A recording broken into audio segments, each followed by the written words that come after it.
নমস্কাৰ, মই জনজনাক।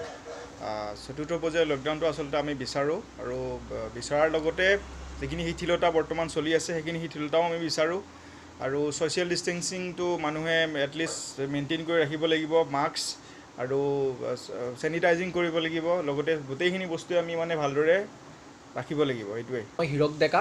চতুৰ্থ পৰ্যায়ৰ লকডাউনটো মই বিচাৰোঁ, কিয়নো যদি আমি চতুৰ্থ পৰ্যায়ৰ লকডাউনটো আকৌ কঠোৰভাৱে বলবৎ হয় তেতিয়া আমাৰ শাৰীৰিক দূৰত্ব নিয়ন্ত্ৰিত হ'ব।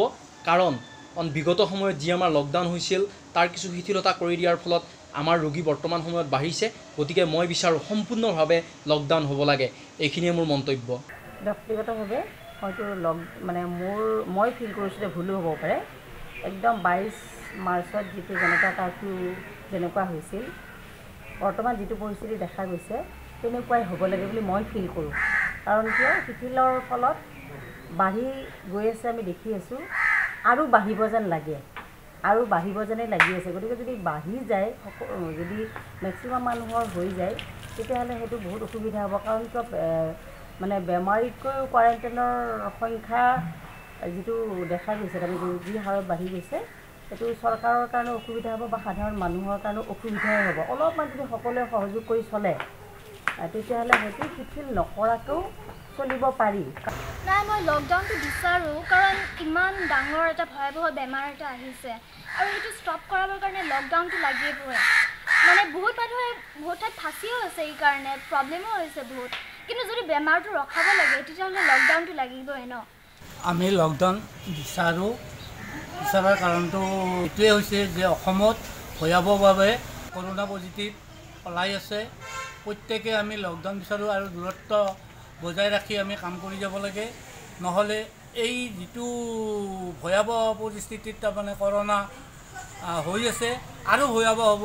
মই অসমবাসীলৈ মই অনুৰোধ কৰিছোঁ, আমি প্ৰত্যেকে ডিষ্টেঞ্চ বজাই ৰাখি সকলোৱে সুচাৰুৰূপে কাম কৰি যোৱাটো মই ক'ব বিচাৰিছোঁ।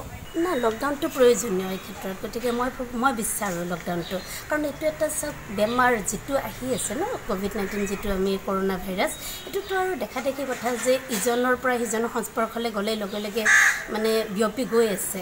গতিকে এই ক্ষেত্ৰত আমাৰ প্ৰধান হেৰিটোৱে হৈছে ছ'চিয়েল ডিষ্টেঞ্চ, যিটো সামাজিক দূৰত্ব ন, সেইটো যেতিয়া আমি বজাই নাৰাখোঁ তেতিয়াহ'লেতো আৰু সেইটো কেনেকৈ সম্ভৱ হ'ব। আমি লকডাউনৰ জৰিয়তে, নহ'লেতো সকলোৰে বিভিন্ন প্ৰয়োজন থাকক নাথাকক, আমি সকলো ওলাবই বিচাৰোঁ আৰু তাৰ ফলতেতো আকৌ গেডাৰিংটো হ'ব। গতিকে সেইটো যদি আমি ৰোধ কৰিব বিচাৰোঁ, গতিকে লকডাউন লাগিবই। আমাক লকডাউন খুবেই প্ৰয়োজন, কাৰণ অসমত যিদৰে অন্য ৰাজ্যত, বিশ্বত যিদৰে কৰোণা ভাইৰাছ সংক্ৰামক হৈ আছে, ঠিক তেনেদৰে অসমতো ভয়াৱহ ৰূপ ধাৰণ কৰিছে। সেইবাবে চৰকাৰৰ ওপৰত এইটোৱে বিশ্বাস ৰাখিছোঁ যে লকডাউন বৃদ্ধি কৰক আৰু মানুহে ঘৰতে থাকি সজাগ হওক, সচেতন হওক, সুস্থ থাকক। মই এইখিনিয়ে বিচাৰোঁ। 100% lockdown is not feasible anymore. Everybody is suffering financially. Definitely efforts are being made in a very meticulous manner. So I think we should support the government and go ahead with the green zone model. দেশত যিহেতু corona ৰোগীৰ সংখ্যা দিনক দিনে বৃদ্ধি পাই আহিছে, এই ক্ষেত্ৰত লকডাউন বৃদ্ধি কৰাটো যথেষ্ট গুৰুত্বপূৰ্ণ হৈ উঠিছে।